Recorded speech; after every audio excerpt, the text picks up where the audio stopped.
acteurs ici, c'est un peu l'exemple à suivre?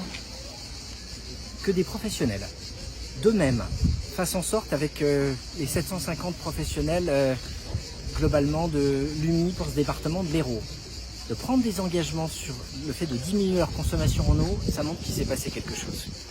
À la fois que cet été 2022, il a bien été mesuré par tout le monde, qu'il y a une attente de la part des Français et que les signaux qui ont été envoyés par le gouvernement avec un plan eau, avec des ambitions en termes d'évolution de pratique, ça porte ses fruits.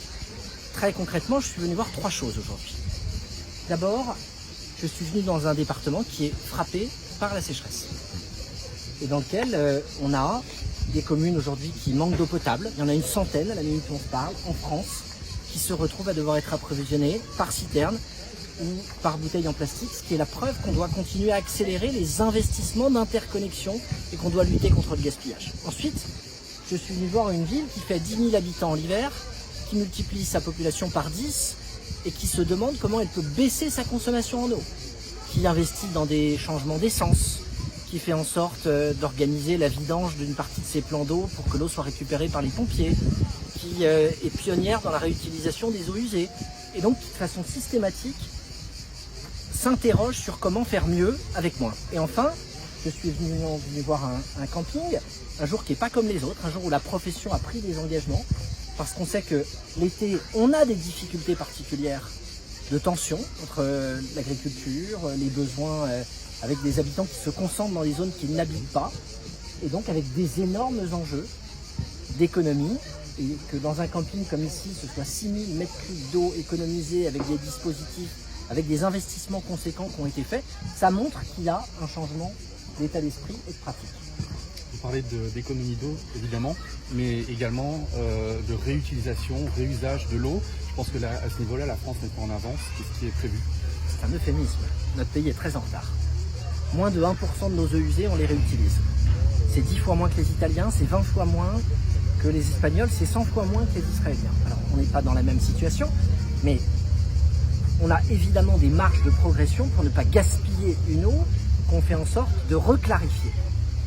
Dans les jours qui viennent, avant la fin de cette semaine, des décrets permettant d'élargir les cas de réutilisation des eaux usées vont être pris pour favoriser les arrosages d'espaces verts par les collectivités locales, le fait de pouvoir nettoyer des bateaux, nettoyer des choses de ce type. Et il y a 2 cas sur lesquels on va travailler au 2e semestre.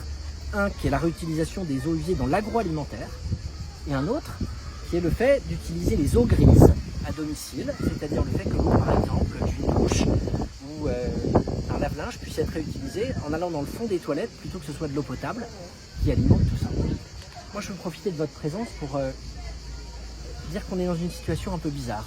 Les températures dans le nord de la France en particulier ne vont pas battre des records dans les jours qui viennent.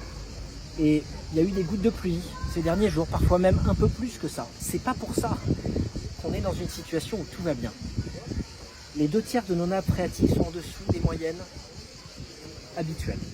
Même si on a eu un peu de pluie en juin et en juillet, il faut qu'on soit collectivement vigilants. Nous avons lancé un site qui s'appelle vigio.gouv.fr et qui permet à chacun de savoir là où il est en vacances, ce que sont les restrictions qui s'appliquent. Parce que parfois on les connaît quand on est chez soi, mais on ne les connaît pas quand on se déplace. Vous tapez le code postal ou l'adresse et vous avez en temps réel la nature des restrictions d'eau qui s'appliquent. On a, à la minute où on se parle, les 3/4 des départements français dans lesquels il y a des restrictions qui s'appliquent compte tenu du niveau des nappes phréatiques. C'est important que tout le monde joue le jeu. Monsieur le ministre, la ministre des Petites et Moyennes Entreprises s'était également rendue à la Grande Motte pour parler de la profession hôtelière et de son impact par rapport à la sécheresse. Est-ce que justement, prendre des mesures, ça passe pas par restructurer l'économie? Ça passe par plein de choses. Et je suis encore une fois venu voir des acteurs qui ont bien compris que s'ils ne prenaient pas les gens sur des questions écologiques, ils finiraient par être rattrapés par des questions qui sont des questions économiques. Donc on a besoin de travailler main dans la main, il ne faut pas opposer les secteurs, il faut mesurer qu'on ne peut pas ne pas changer nos comportements, mais il faut qu'on le fasse en associant tous les acteurs.